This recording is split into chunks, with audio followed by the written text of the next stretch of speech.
चाहे शाह मुरादारनि खे जस हुजे, ॾुखे वक़्त में उन्हनि जूं मायूं बि बंदूकूं खणी दुश्मन जे साम्हूं थी मुड़ुस थी मुक़ाबिलो कयो।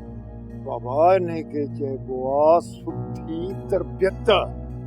जेकॾहिं सुठी तरबियत हूंदी न त औरतूं कुहाड़ी बि खणंदियूं, बंदूकूं बि खणंदियूं, मुक़ाबला बि कंदियूं। बाबा अॻियूं दौर वियो, कंहिं औरतुनि वीचारनि खे सिर्फ़ु रुॻो घर जे कमकार ऐं ॿारनि खे संभालण ताईं महदूद रखियो वेंदो हो। इहो वक़्तु हो, हाणे वक़्तु ॿियो आहे। पर मूंखे हिकु ॻाल्हि सम्झ में कान थी अचे। कहिड़ी सोडा? जॾहिं त खान बहादुर चांडोकीअ खे अगवा करण जे लाइ मूंखे चयो, पर हिकु ॻाल्हि सम्झ में ई न आई त ओचितो कीअं ॿिया माण्हू अची हुननि जे मथां हमिलो करे विया।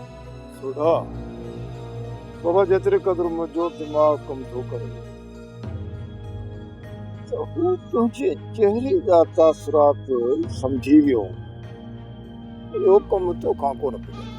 हाणे हुनखे अंदाज़ो लॻी वियो आहे त अॻवाट हुननि खे होशियारु करे छॾियो, तॾहिं त हिन महिल अची आम्हूं साम्हूं बीठा आहिनि। चाचो शामराज बि पंहिंजे वक़्त जो वॾो वेड़ो रहियो आहे। इहा ख़बर त खान बहादुर खे सॼी आहे। छो न ख़बर हूंदसि? ख़बर हूंदसि बाबा, हूंदसि।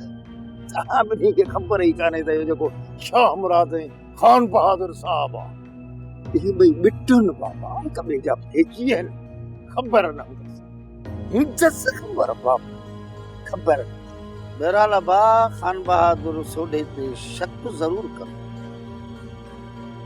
अबा जेकॾहिं न करे न त सोडा जेका चोर जी सज़ा सां मुंहिंजी सज़ा, इहो खान बहादुर वॾो वहमी माण्हू, वॾो। साईं, खान बहादुर जी साइड थियण सां ॻोठ नंढड़को थी वियो आहे। ही साले खे झुकाइण जो बहितरीन मौक़ो आहे। जीअं हुननि तव्हांजे कोट ते हमिलो कयो, जीअं असां हुननि जे ॻोठ ते हमिलो कयूं, सालियुनि जे पीउ खे साॻे हंधि अची बंदि कयूं। इहो सभु एतिरो आसान कोन्हे सावल। साईं, सिर्फ़ु तव्हां असांखे इजाज़त ॾियो, बाक़ी असांजो कमु आहे। मां खान बहादुर सां सुलह करे चुको आहियां, हुनजी भंजकड़ी करणु नथो चाहियां। हींअर खान बहादुर जे ॻोठ जा माण्हू असां खां बेउल्का हूंदा। हाणे हुनजी लापरवाही जो असां फ़ाइदो वठूं। सिर्फ़ु सही तव्हां असांखे इजाज़त ॾियो। खान बहादुर जिरगो कराए साले ऐं चिबड़, चिबड़ माना साले जो पीउ, इन जा सभु मामला उकलाइण जो वचन कयो अथई। ऐं इहो बि चयो अथई त साले जी भेण जो संग चटीअ में असांखे वठी। खान बहादुर केतिरियूं बि ॻाल्हियूं करे, पर सालिया पंहिंजी भेण जी कुर्बानी कोन ॾींदो। खान बहादुर वाइदो ॾिनो आहे, हाणे हुनखे पूरो करणु हुनजो कमु आहे। खान बहादुर पंहिंजे पुराणे संगती जे मथां हमिलो करे ऐं माण्हुनि जे दिलनि में बग़ावत पैदा कई आहे।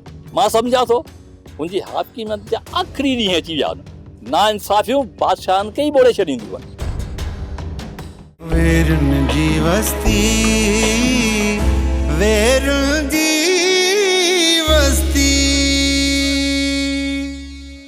सब्सक्राइब कयो असांजो official YouTube channel Sindh TV HD drama ऐं वधीक अपडेट लाइ बेल आइकन खे क्लिक करियो।